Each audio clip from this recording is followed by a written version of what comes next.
Karma, karma, karma, karma, karma, chameleon. Are we live? I don't know what we are.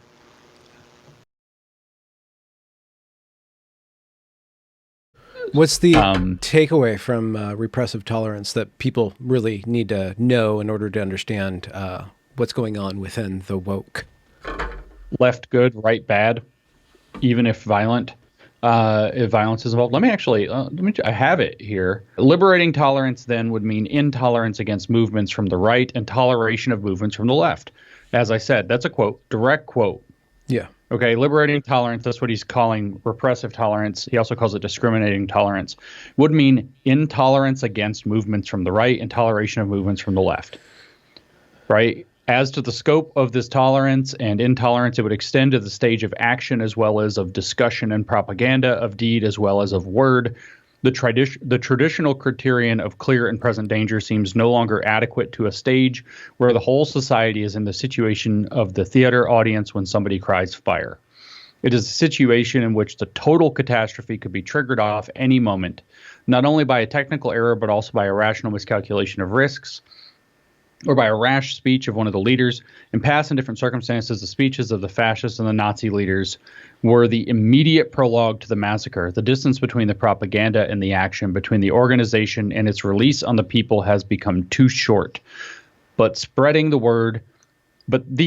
the word could have been stopped before it was too late. If democratic tolerance had been withdrawn when the future leaders started their campaign, mankind would have had the chance of avoiding Auschwitz and a world war.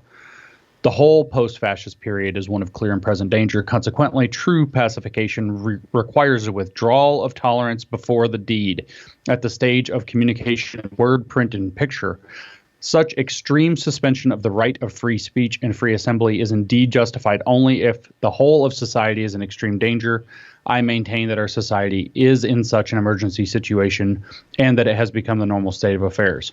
Trying to figure out, there's another place in here where he actually says, this is another thing here.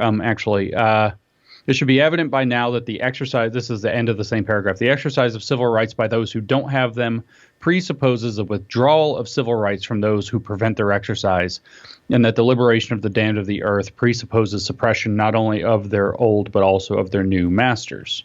So this is not good. But I want to find a particular other Wasn't he? sentence he had. He's writing in the immediate shadow of the Soviet Union. He's writing in Correct. 1965. He's writing in the immediate precursor to the riots of 1967 and 1968.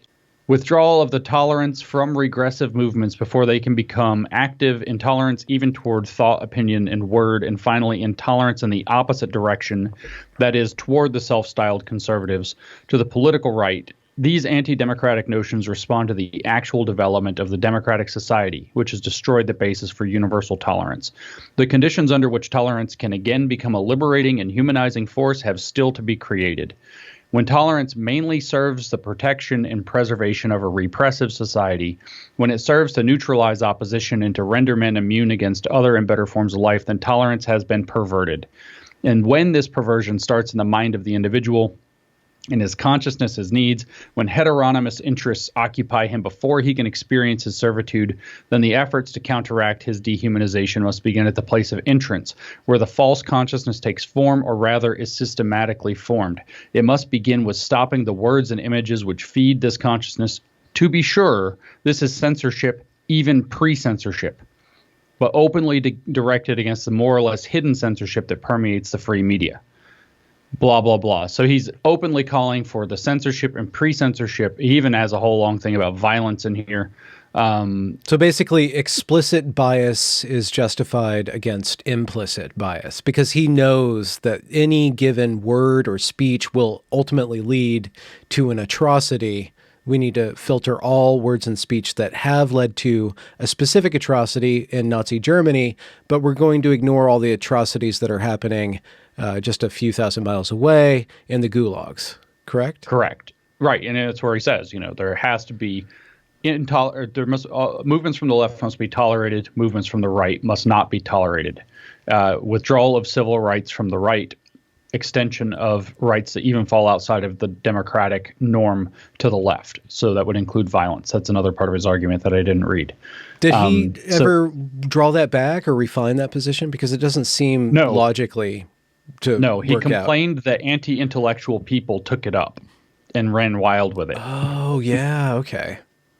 So the unwashed my masses. movement has become anti-intellectual. Yeah, basically, stupid people started actually doing what I said, and they're like, throwing bricks through the window of a Starbucks, and I don't know how to stop that monster now.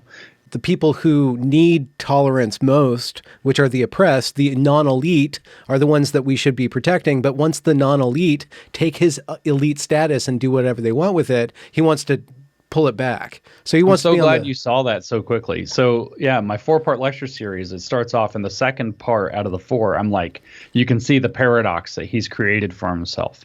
His vision for the world has become the tyrant. Left and right, according to the way that he's implicitly defining left and right, have switched roles. And so the things that he's advocating for have become tyrannical. So he has to be simultaneously, because he's very explicitly for, the movements like racial minorities and against consumerism or whatever. So he's very explicitly for left-wing things, and he's also very explicitly against this kind of behavior. So he's for and against his own thing at the same time. But the easiest resolution to this is to see that what is, as you just phrased it, is that basically it's who has the power. And his movement got the power, and they are abusing the living crap out of it, partly on his justification. So, I mean, it takes some work to chew through his language, and you have to understand the context. Like the first time I read it, I was just like, ooh, not good. And I didn't really understand. But when you understand what neo-Marxism is and realize that he's writing this from a neo-Marxist perspective, so when he starts talking about liberating tolerance, that word liberation. What is liberation then? What is the basic framework of that concept? Liberation from the oppressions and suffering induced by capitalist liberal orders. That's what liberation is. Okay. And do they understand how would a state of perpetual, infinite, and across the board liberation look like?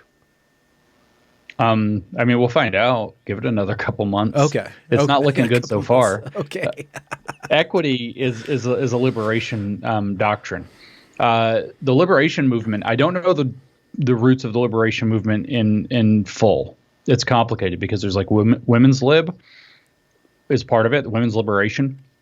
And that grows out of Marxist feminism. And I know that, but that's older than the liberation movements as they arose, say, in the South American context or in the French Algerian context, where they were seeking liberation from colonialism, which got mixed up with the Marxism. So you have women's lib was liberation from patriarchy. They got mixed up with Marxism. So all of a sudden, patrio-capitalism or whatever, the cis-hetero patriarchal capitalism, white supremacy, it all just got blended into one big mess. But liberation, black nationalism for example, is a liberation movement. You've got liberation theology that's talking about the point of Jesus coming down was to liberate the oppressed of the earth from their suffering and their oppression. So you get this idea that there's some system that's causing oppression and suffering, and liberation means escaping that. And part of the roots of that are Frantz Fanon, who's a French psychoanalyst, or technically an Algerian French psychoanalyst. And he wrote this book, The Wretched of the Earth. He also wrote Black Skins, White Masks. These are very radical books. They actually advocate openly violence against the colonizers to restore even one's sense of dignity and self-worth. And so the liberation movements were pretty violent. I mean, who were in charge of them? What were they? There's a liberation movement that Che Guevara was involved with that. The Viet Cong are the Vietnamese Liberation Front. It's really interesting that this idea specifically of liberation for some reason unlocks very violent behavior. Like it justifies it, or it accentuates it, or it attracts people who want to participate in it. It seems imminently corruptible. It is imminently corruptible, and it is imminently corrupt, actually, where it's coming from. It doesn't just attract those people. I argued in my essay I published on Christmas about psychopathy and the origins of totalitarianism that what you actually have when people are aching for liberation, let's take the example of the French postmodernist Michel Foucault. Gay, repressed gay. Dad wanted him to be a doctor. He wanted to be a philosopher. Nobody appreciated his dad, least of all that he was gay, angry. He wasn't just gay. He was like super BDSM gay. And if you're into that, okay, fine, but like safe words and stuff. And he was like masochistic and was into that. And then he wanted pedophilia. I mean, he was all about getting rid of the age of consent laws in France. So we're not talking about, so when he's talking about liberation, he's talking about liberation from the judgments that prevented that from being acceptable. Gay, I'm with you. Limited BDSM, good for you, I guess. Do your, fly your freak flag, buddy. Some of that other stuff, not so much. And what Foucault talked about all the time was expanding the potentialities of being. And so that's his idea of liberation. Now, he's not a huge like liberationist, though. You want like Marcuse, we're just reading him. He's got an essay on liberation in 1969 he wrote that's one of the more properly cracked essays I've ever read. But he also has, in 1955, a book he wrote called Eros and Civilization. And Eros and Civilization is his attempt to wed Marx and Freud. It's quite explicitly that's the project. And what he's talking about with liberation, he says that the consumerist capitalist society causes people to repress, to suppress their libido and to their libidinal urges, and to suppress all of that and to channel it into productive work, like going to work and doing your job all day instead of, I guess, having sex and fighting. And it's that repressed libido being channeled into work that needs to be liberated, according to Marcuse. It's like, so I don't think Marcuse, I'm almost positive Marcuse was not gay. I think he just wanted to have orgies and such. And so, again, it's the same kind of thing, those libidinal urges. He wanted liberation from the expectations of society to show up and do your job every day, to do the best job you can, to, participate as a good member of society and the economy, therefore, is how they always see all of these kind of critical theorists and postmodernists see being a good member of society. They translate it very cynically into being a good member of the economy. Of being a cog in the economist machine, or the economic machine. And that's the thing they want liberation from. It's a request for rights without responsibility, is what it is. They want liberation from responsibility with all of the goods of society that would come in. And it's a crackpot dream. Like the person I was talking to the other day, he was like, if you're not working for the liberation of all humans from all suffering, like that's not going to happen. Suffering is coming.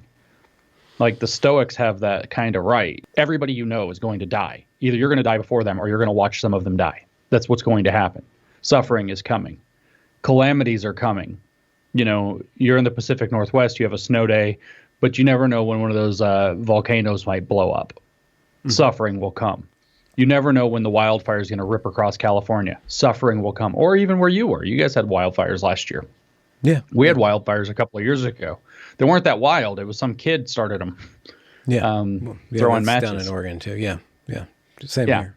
Yeah. So suffering's coming, right? Even if it's just stupid suffering, even if it's like an ingrown toenail, like suffering's coming. There's no liberation from all suffering. And so it's a crackpot dream. And so they start getting, it's like I said, I think psychologically, it's people who are not well equipped psychologically to handle the world as it is. And they wish for a world that was more perfect than it can be. And then this is going to attract more broken people. So broken people will see this and glom onto it.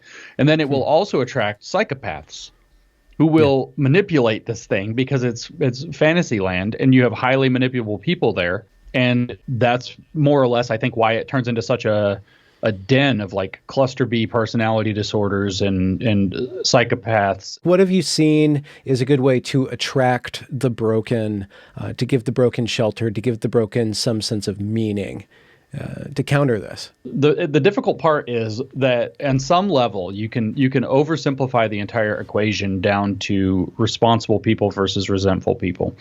And that's not my formulation. I want to disclaim that. I can't talk about whose it is at the moment, but it'll become clear eventually.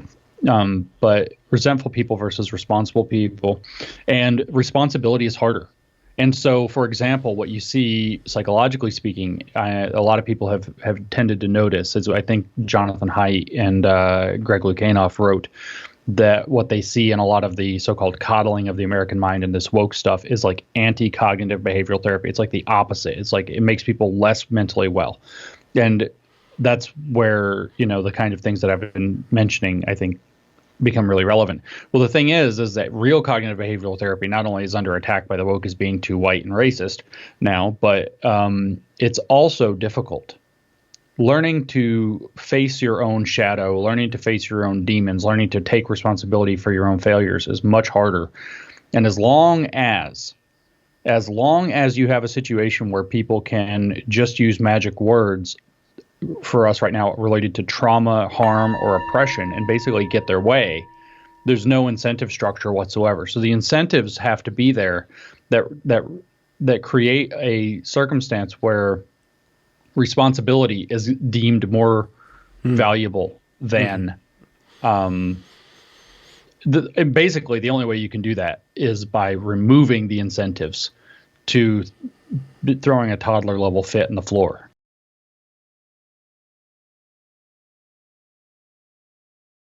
We named the dog Indiana. That was pretty good. Well, yeah, we used to. No, I can do Jordan Peterson. I can't do Sean Oh, Connery. you can do Jordan Peterson? Yeah. You are where being manifests itself, and that's pretty damn important. Do it again. I don't want to say the same one again. You can type Chinese with an English keyboard if you have the right software installed. You can type it in Pinyin and it'll pop up in a small context menu with the possible matching characters. Sounds like he's in Glee Club or something. I mean, I used to do it, but they were all really inappropriate things that I said in his voice, and so all the ones I practiced the most were really inappropriate. We don't know if it's okay that women have jobs, stuff like that. Like, just really, like, it's only been 50 years that we let women out of the house, stuff like that. It's like I was totally strawmanning what he's saying, but it was stuff he was saying. So I was really saying that to slap a woman was not the crudest thing that you can do to her. I said that in my book. It's much more cruel to psychologically damage somebody they want to smack. Why are there so many songs about rainbows and what's on the other side? One day we'll find it, the rainbow connection, the lovers, the dreamers, and me.